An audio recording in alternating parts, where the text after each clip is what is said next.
Welcome to the Milk Market Tidbit for the October Dairy Products Report that USDA just released this afternoon. This is Dr. Lawrence Jones from Farm Institute, and I'm recording this on Monday afternoon, December 4th. So let's remind ourselves why we look at these reports, and that's to do a little bit of price discovery. So, what actually happened during October?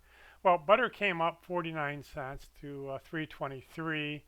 Non-fat dry milk came up a little bit. Cheese came down 20 cents, $1.74. And then whey came up just a little bit, 32 cents. All right, so when we got the dairy products report, it did finish up the scorecard for October.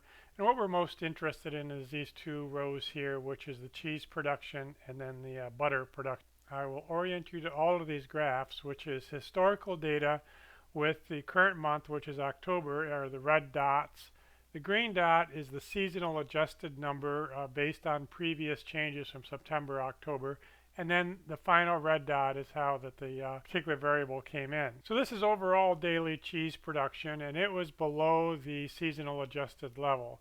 And we kind of thought it would be low given the overall milk production report. But where we ended up was at about 97% of overall capacity. And so if we look at the capacity with these two peaks that we had previously, it would suggest that we've got a little bit more capacity to make a little bit more cheese if we had more milk going into the plants. So the other thing we like to look at is how much of the milk actually went into cheese, assuming about 10 pounds of milk per pound of cheese.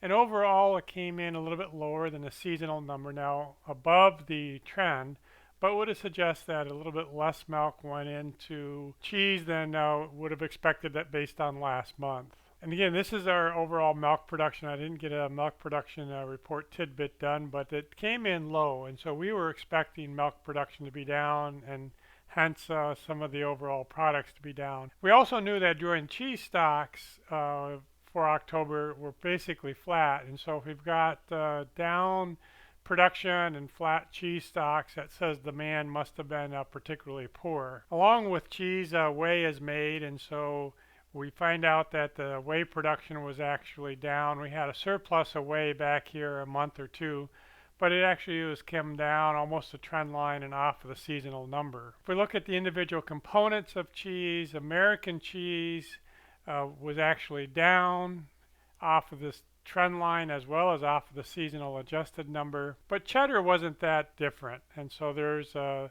other than cheddar American is what was actually down the most. But the cheddar is way off of the trend line. And so we've been down, but that's been for a couple months now. The big one was the Italian type cheeses. It was actually up off of the seasonal number and right on the trend line. So I like to look at the percentages of the different cheeses. The blue one is Italian, and it's always the highest at about 43%.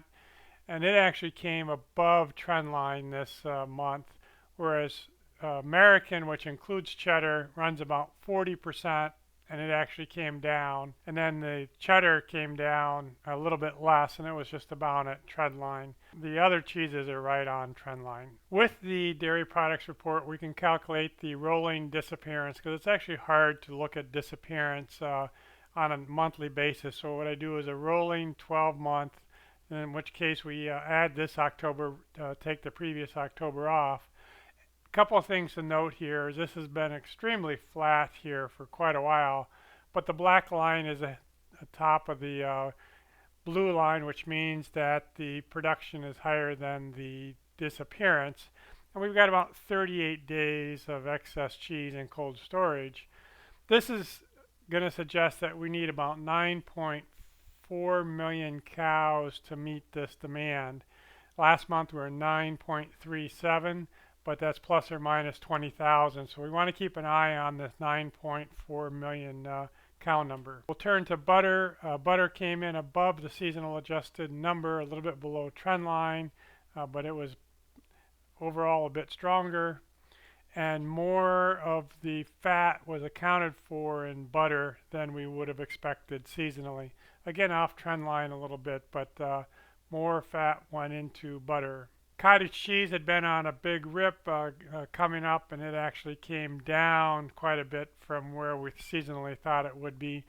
And so we don't know if the pipeline is just full for the cottage cheese or if there's been a backing off of demand a little bit. Of course, this time of year, ice cream is down quite a bit, but it was actually down even a little bit more than we would have seasonally expected. Yogurt was also down just a little bit and right at trend line. All right, so here's my take on this overall report. October milk production was down. I think stocks were seasonally about right and components were up. And so that's what we knew going into this report. Cheese production was down with capacity around 97%, and a smaller percentage of the milk actually went into cheese. Italian cheeses are strong. They were 42%, with cheddar off just a little bit, and the American, which is other than cheddar, was off a lot. The rolling disappearance is beginning to show some problems with it being a little bit lower than the rolling production. Butter was up seasonally, and butter accounted for more fat than expected.